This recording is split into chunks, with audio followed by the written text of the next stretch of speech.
The town of Dry Creek was little more than a scatter of buildings clinging to the edges of the dusty plains. The sun baked everything into shades of brown, and the wind carried grit that settled into skin and soul alike. It wasn't a place where kindness thrived easily. Folks were too busy surviving to spend much time worrying about one another. But reputations lived long, and none lived longer than that of Cole Dawson. People whispered his name with a mix of fear and contempt.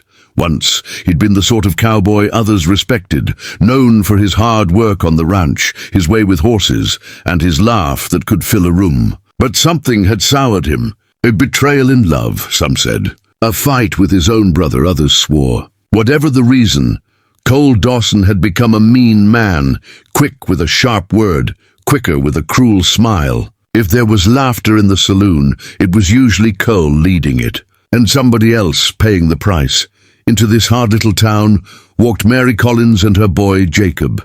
She came on foot, shoes worn thin, shawl faded from too much use, but she held herself upright, even with sorrow pulling heavy on her shoulders. Her husband had been killed back east in a railroad accident, leaving her with debts and no family to lean on. She'd sold what little she could and carried her boy west because she had heard there was land, work, and a chance to start over. But the road was longer and crueler than she imagined, and by the time she reached Dry Creek, she had nothing left but her dignity and her child. Jacob was no older than 6. With wide eyes that had seen more loss than most children ever should, he clung to his mother's hand as she led him into the saloon on that first day, though the room fell quiet the moment she stepped through the door. Women didn't belong in saloons, not unless they were serving drinks or looking for trouble, and Mary was clearly neither. Her back was straight, but her face betrayed exhaustion, her lips chapped, her eyes rimmed with sleepless nights. The silence broke with laughter, low at first, then rising, and at the center of it was Cole. He leaned back in his chair with an air of lazy arrogance, boots propped on the table, hat tipped just enough to show a grin that carried no kindness. His eyes ran over her, then down to the boy, and he let out a whistle. "Well, I'll be," he drawled, voice loud enough to reach every corner of the room. A widow and her pup walking into a place they don't belong. "What's the matter, darling? Lose your way or lose your pride?" The saloon erupted in chuckles, some nervous, some cruel. Mary's face flushed red, but she didn't step back. She pressed Jacob's hand against her skirt and steadied her voice. "I'm looking for work," she said. "Any kind that will let me provide for my boy." The boldness of it seemed to surprise some of the men.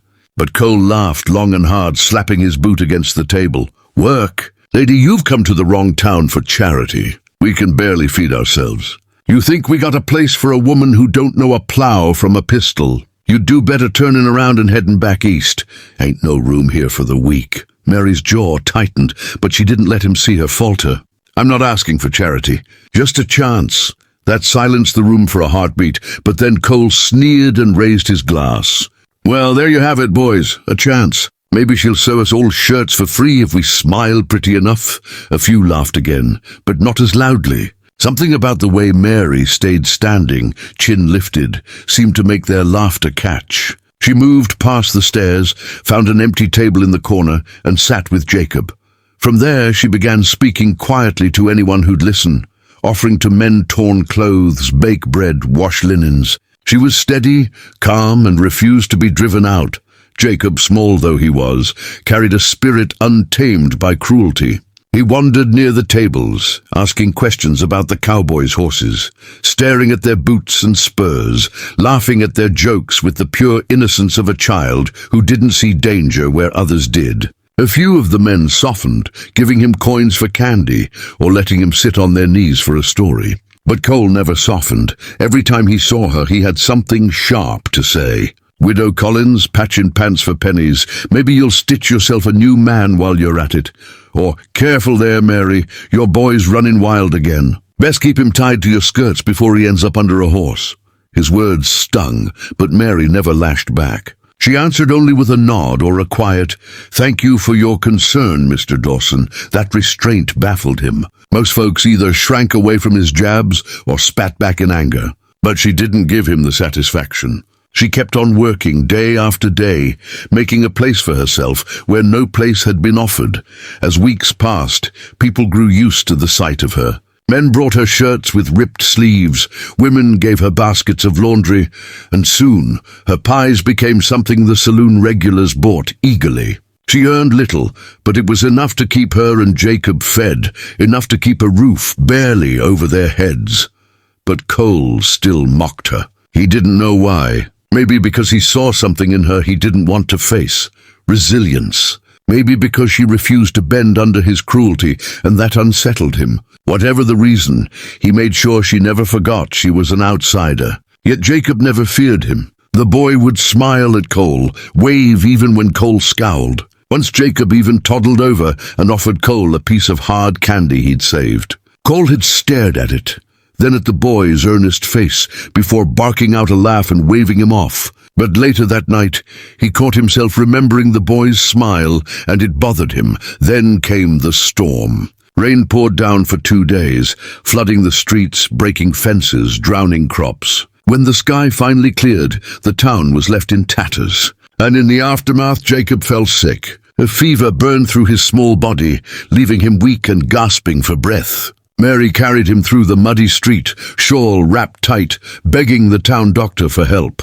Cole saw her stagger past as he stood on the porch of the saloon, and for once no cruel words rose to his lips. He watched her fight for her boy, with a strength that seemed to shame the rest of the world. Something stirred in him, a memory of his own mother carrying him through sickness years ago, when love was still something he trusted. That night, Cole sat in the saloon, drink untouched, laughter absent from his mouth. For the first time in a long time, he had nothing to say. The fever didn't ease quickly. It clung to Jacob like a shadow, burning him through the night and leaving him pale and trembling by day. Mary hardly slept. She held him close, whispered soft prayers, and tried to keep him hydrated, feeding him small sips of water from a spoon. She wrapped him in blankets, wiped sweat from his forehead, and rocked him as though her arms could cradle him out of sickness entirely. Her hands were raw from scrubbing clothes, her eyes red from worry, and yet she never faltered.